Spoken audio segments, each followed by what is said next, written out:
Sabacc is basically Star Wars poker, right? Okay. It's the game that Han Solo won the Millennium Falcon with against Lando. Now, like Poker on Earth, there's a lot of versions out there. And so, as of right now in the Star Wars universe, we have four official versions. We've got Spike, which is the game that's Han Solo won the Falcon with. Then we have Traditional, which is the one that you see in Star Wars Rebels or in the books. Like the Bane The Bane trilogy, trilogy, yes. the very first Sabacc, yeah. Coruscant Shift, which was seen on the Galactic Star Cruiser, where Han and Leia had their honeymoon. And then the latest one is Kessel Sabacc, which came out in Star Wars Outlaws. Meddler's Corner! Yeah, tune in, let's go! Dropping into a galaxy far away, talking cosplayers and the roles they play. From the actors to the prop makers' art, every single fan plays a vital part. We hit the movies and the latest shows, the biggest fan cast everybody knows. Step into the corner, let the force ignite. Meddler's Corner, bringing Star Wars to life. We hit the movies and the latest shows, the biggest fan cast everybody knows. Step into the corner, let the force ignite. Meddler's Corner, bringing Star Wars to life.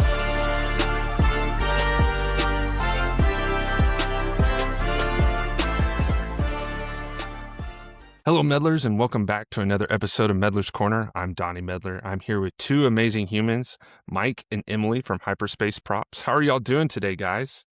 We're doing great. It's awesome. Fantastic. Thanks Glad for to be here. having us. So my first question I really want to know is, how did y'all two meet and then eventually create Hyperspace Props?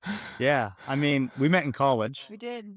It was in church together at college. but we didn't meet because of Star Wars. Correct. Okay. And the way we kind of got into this was I had grown up in my family, like we learned how to sew and we're crafty and such. And so for Halloween, I would always make myself like a Halloween costume.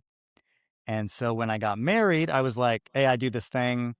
I make costumes, so I'll just make you a costume as well. And I think it was like this third year, I was like, oh, we should be Jedi. And she's like, yeah, let's do it. So I made like Jedi robes for us.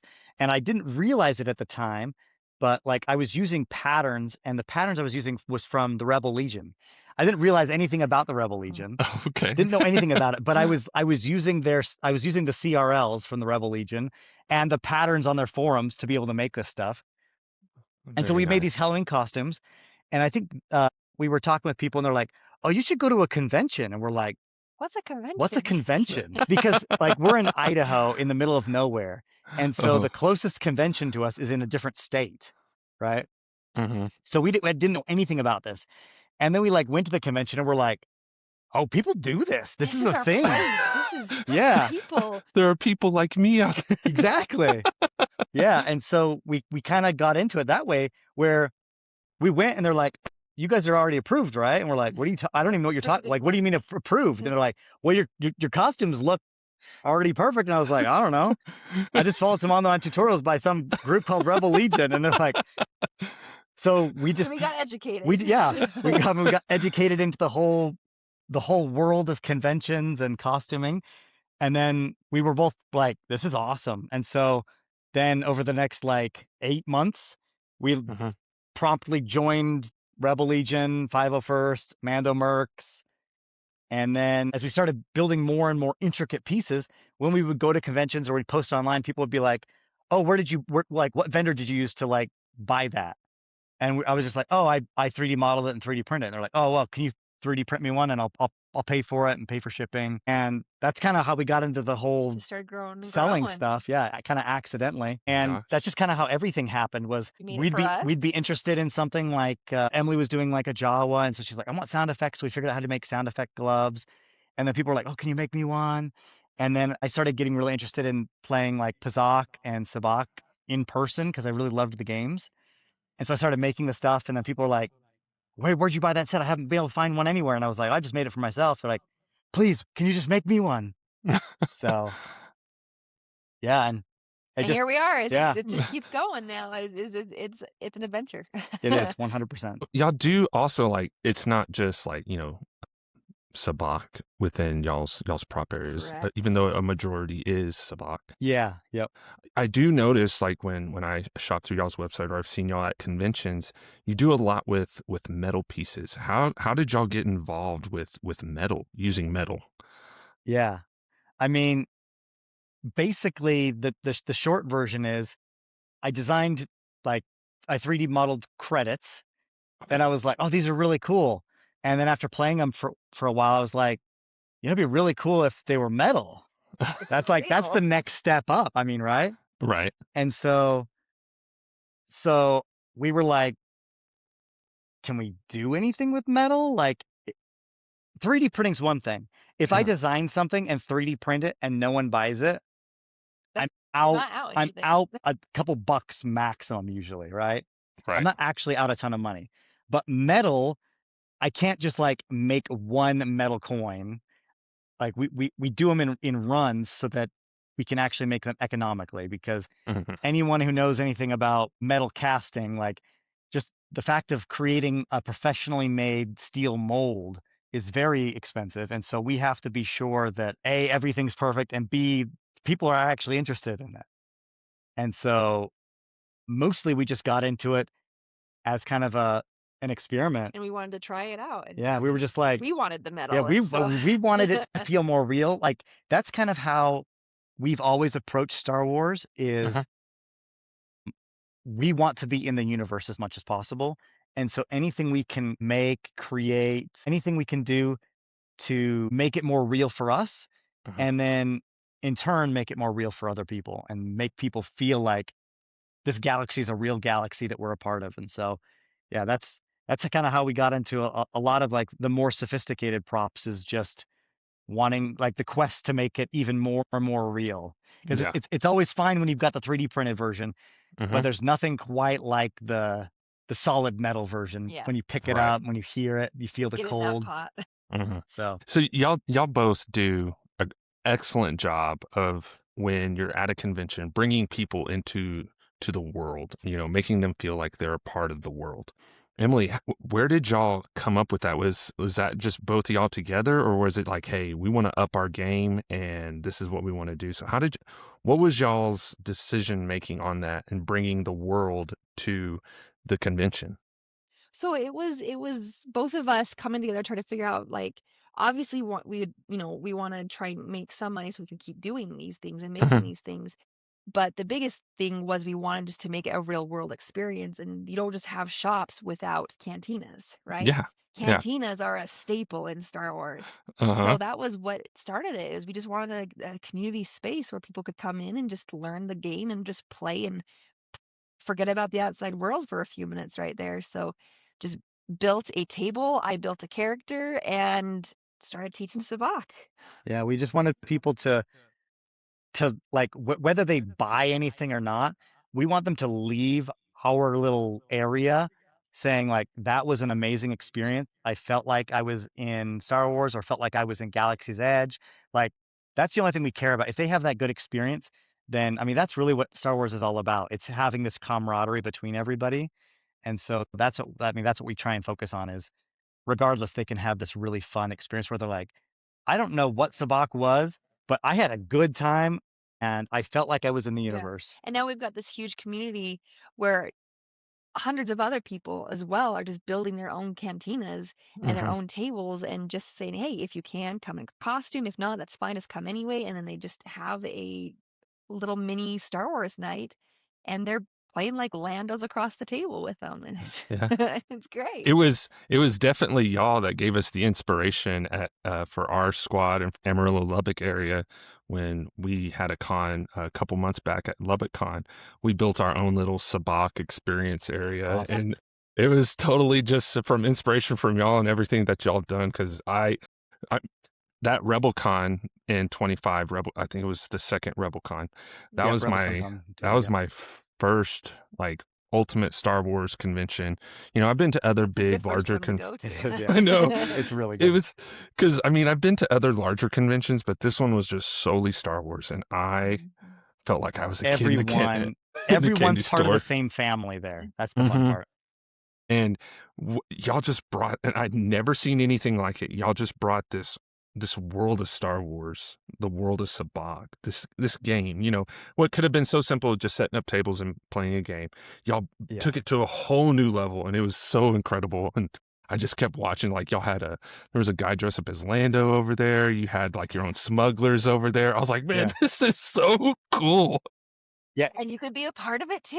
Yeah. Yeah, that's the best It's really part. fun because once people know about it, Mhm. then they'll specifically say, oh, I'm going to go to this convention and I'm going to be dressed up as like a sabacc gambler type. And Yeah. I'm going to be hitting the tables, and they have the persona. And so then we get almost like LARP NPCs. Yeah, experience. we get Yeah. like Yeah. NPCs that come in and Uh-huh. hit the tables, and everyone just builds off of it. Like everyone's there to have such a fun time. And so when people see these people are playing the game more than just playing the card game, playing the real life game, it elevates everybody's experience.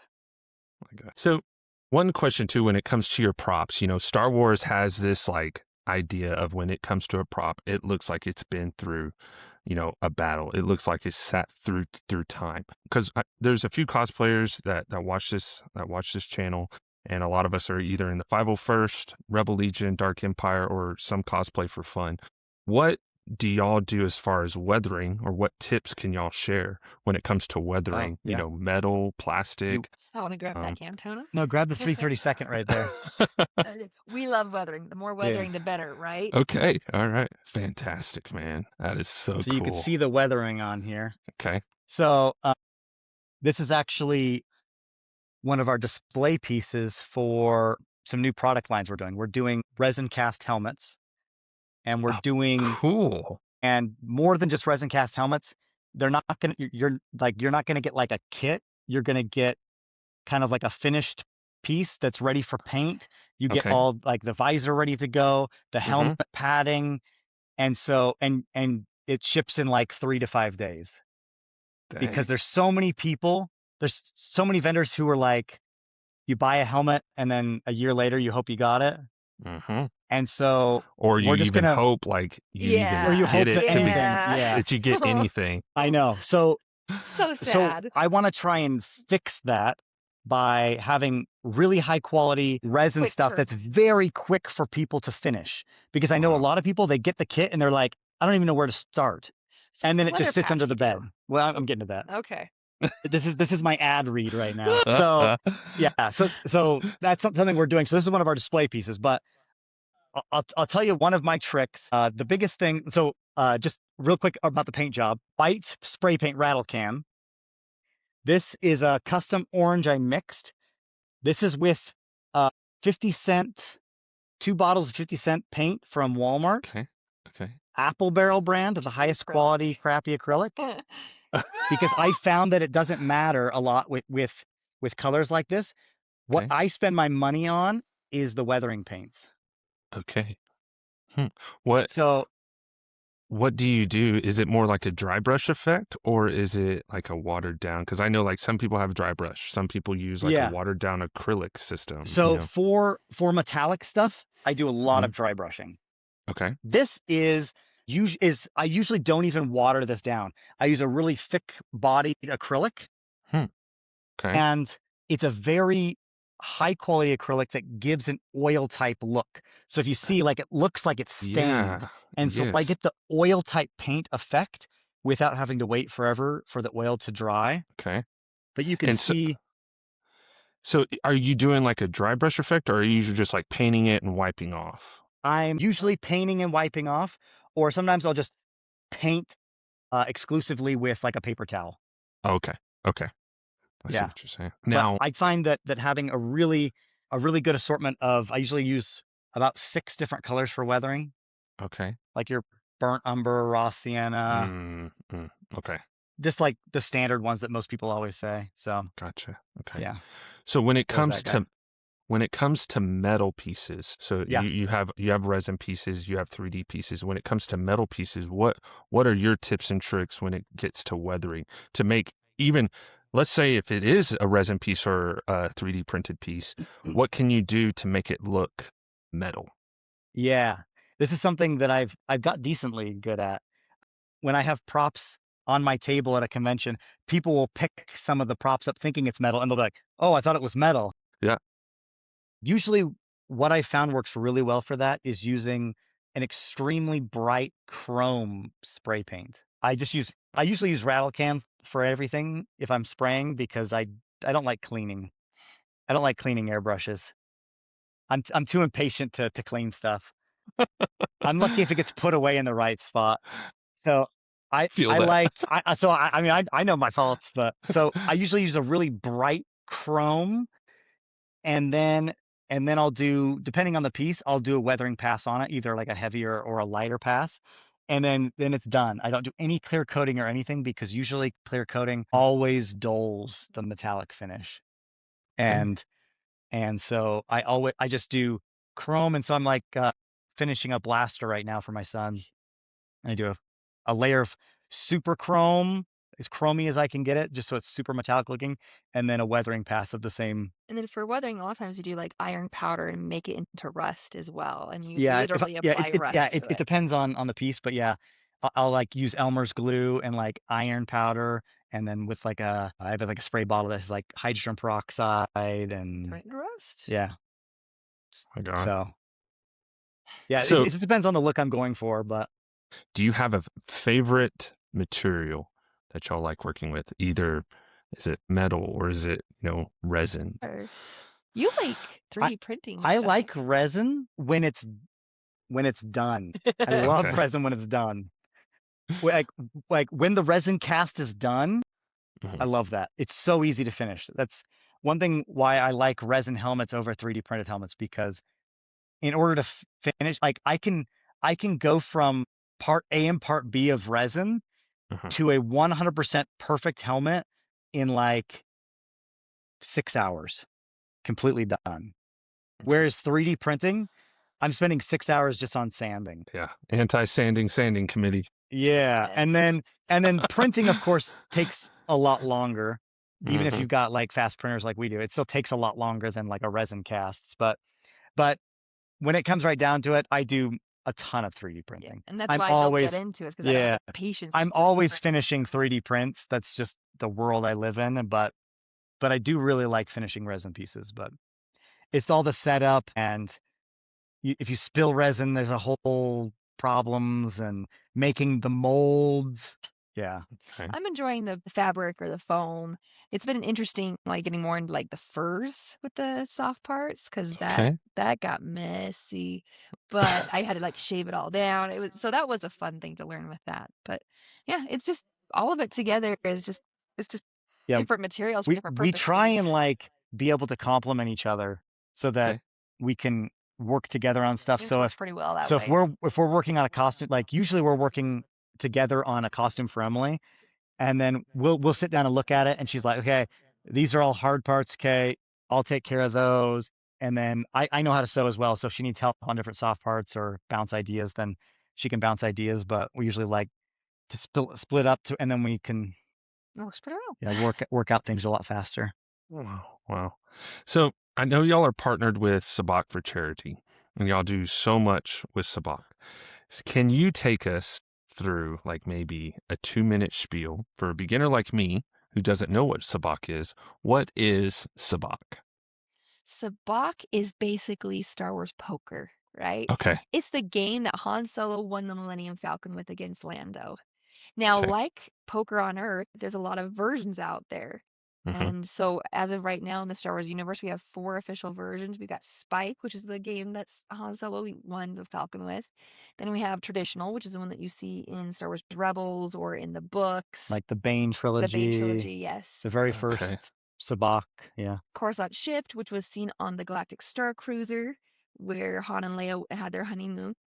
And then the latest one is Kessel Sabacc, which came out in Star Wars Outlaws, which a lot of people have gotten experience with that. So with the Sabacc for Charity and us, we all just partner together and we just teach these games like all weekend. Their favorite is Spike. Okay, they're almost exclusively Spike, but I'll teach all of the versions there at the table, and then we host a tournament like one of the last days of the convention where all the money goes to a local charity, and we sponsor prizes, and we get like 5 or 6 full tables of people Yeah. just Sometimes playing. more. Yeah. Yeah, Oh sometimes yeah. it's been growing and growing. It's been awesome. Yeah. So like we end up having like 6 tables and then a second table of the winners of those tables. And so it's just 2 rounds of it, and we just raise money, So and you get like a World Series of Poker oh kind my of a gosh, it vibe. really is. It's Especially awesome. at Star the Wars final edition. table. Yeah, it's so intense at the finals table because everyone's locked in.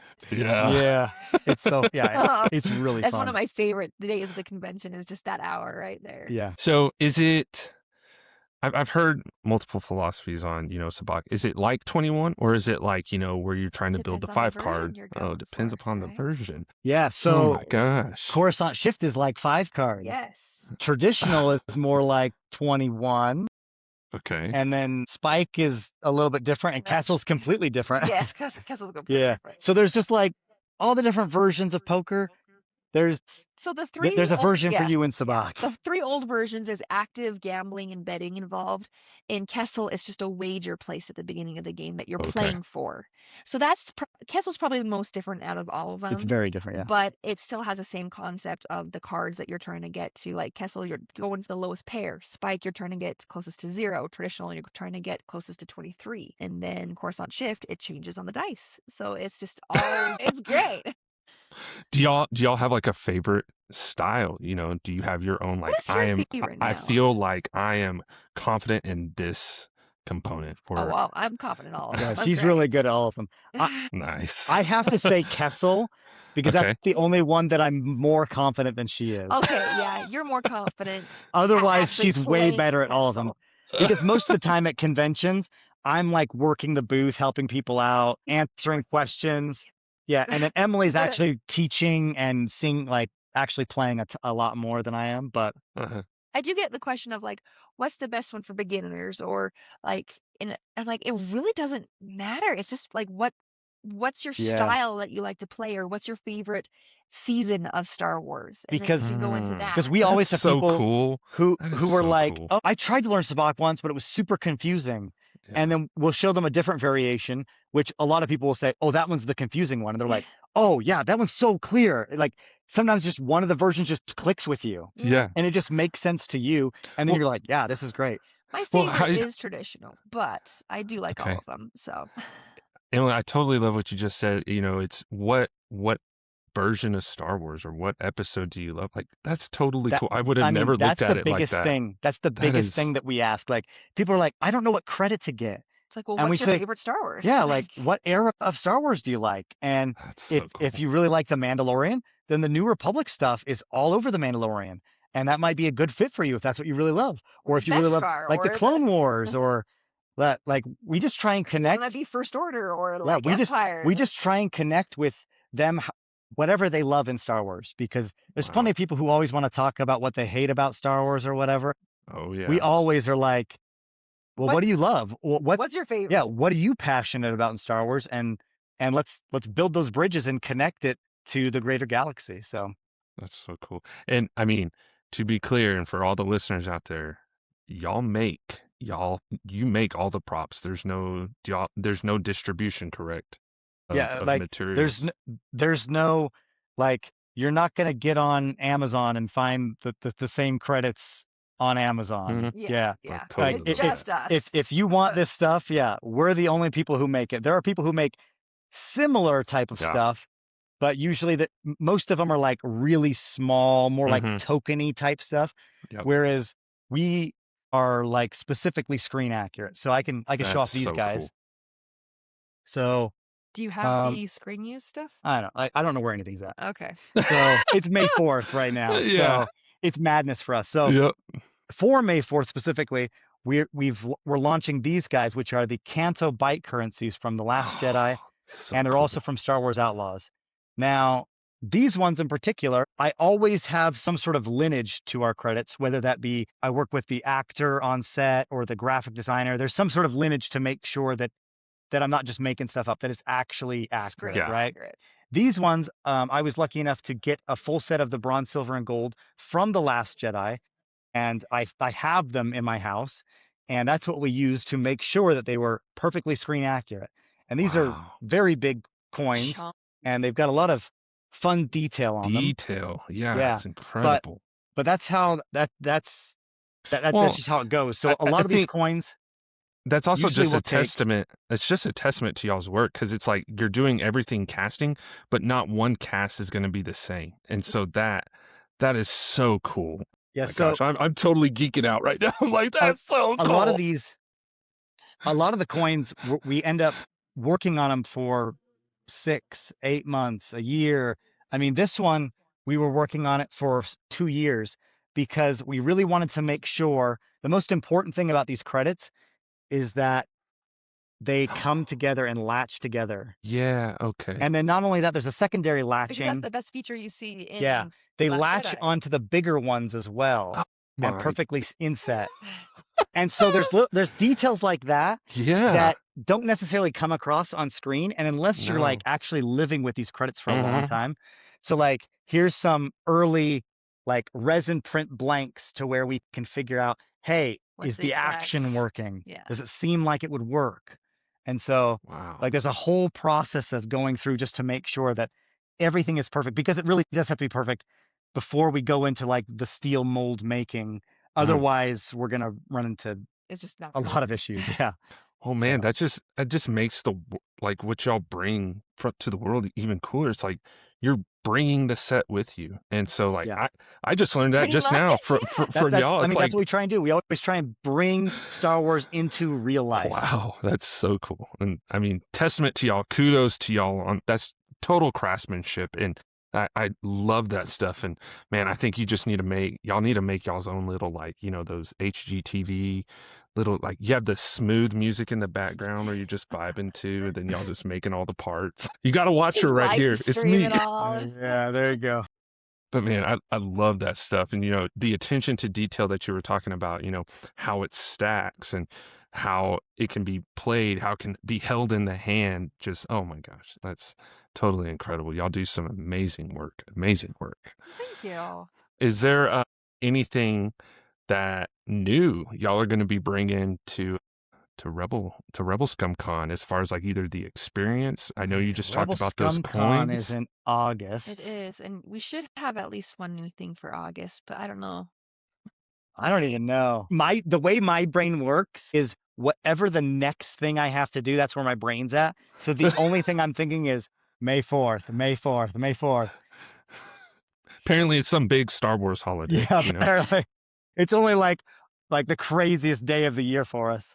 No, but Yeah. I think we'll have a new product for Rebel Scum Con, but we I mean, haven't for quite sure. I mean, finalized anything. since last year, I mean, we're gonna have our Beskar, Mm-hmm.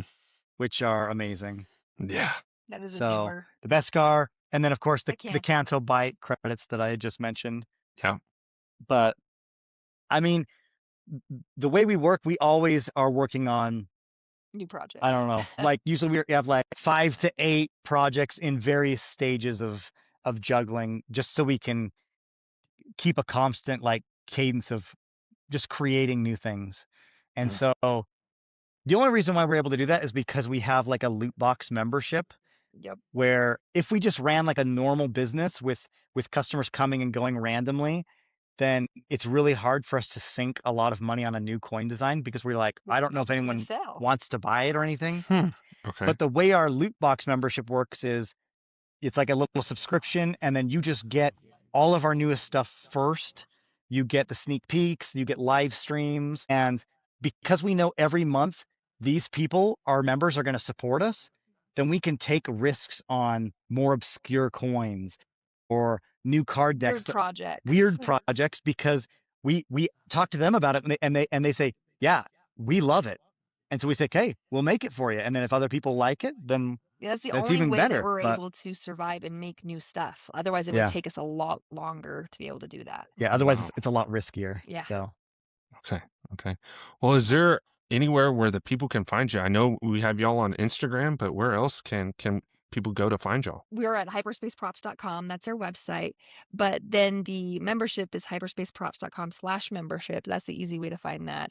We're on TikTok. We're on Facebook. Everywhere at Hyperspace Props. At YouTube. Hyperspace Props. Yep, at Hyperspace Props everywhere. So. Yeah. Okay. Fantastic. Mike and Emily, thank y'all so much for talking Hyperspace Props with me. It's incredible, y'all's craftsmanship that y'all take into this. But before we go, I do ask my guests one final question. If we were to open your garage, what vehicle from the Star Wars universe Okay. would we find? I You thought can you were going to have say like, what's in the garage? And I'm like, what's in the garage? No. well, we've got a lot of resin everywhere as we've been doing helmets. If we were to open the garage, what ship from the Star Wars universe would be your whip of choice? You can do What would be planet to yours, planet Michael? or What would be mine? or streetwise. Okay, while you're thinking, Okay. mine's the VCX 100. Okay, The ghost, the ghost. of course. Iconic. Has to be the ghost. Hera herself. You know, in my garage, it would be one of those garages where the person has a really cool vehicle, but they never actually do anything with it. Can we the Naboo Starfighter? No, I was thinking the N1, vintage. but no, I would want a pod racer. Okay. And every once in a while, I would start it up or rev the engines, but I would never actually do anything with it. Exactly. That's what I want to hear out of it. So the neighbors know you're still there, you know? Yeah. I'd take like a really slow loop around the neighborhood, and then I'd park it back in the garage for another like couple of years. But just go around, so cool. around the neighborhood. That's what I would do. I would do just a big meaty pod racer. And then the advantage is I can like cook some meats on it every once in a while. Oh, some good Yeah, you know, you got your own grill right there. Exactly. So I think that's what I would do.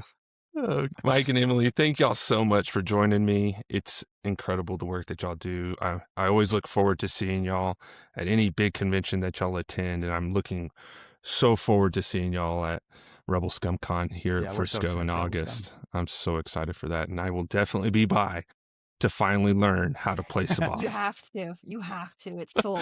Okay. I will be there. I will make it a point to be there. But thank y'all so much for joining me. Meddlers, thank y'all so much. Tune in next time and let the Force ignite. Meddler's Corner! Yeah, tune in, let's go! Dropping into a galaxy far away, talking cosplayers and the roles they play. From the actors to the prop makers' art, every single fan plays a vital part. We hit the movies and the latest shows, the biggest fan cast everybody knows. Step into the corner, let the Force ignite. Meddler's Corner, bringing Star Wars to life. We hit the movies and the latest shows, the biggest fan cast everybody knows. Step into the corner, let the Force ignite. Meddler's Corner, bringing Star Wars to life.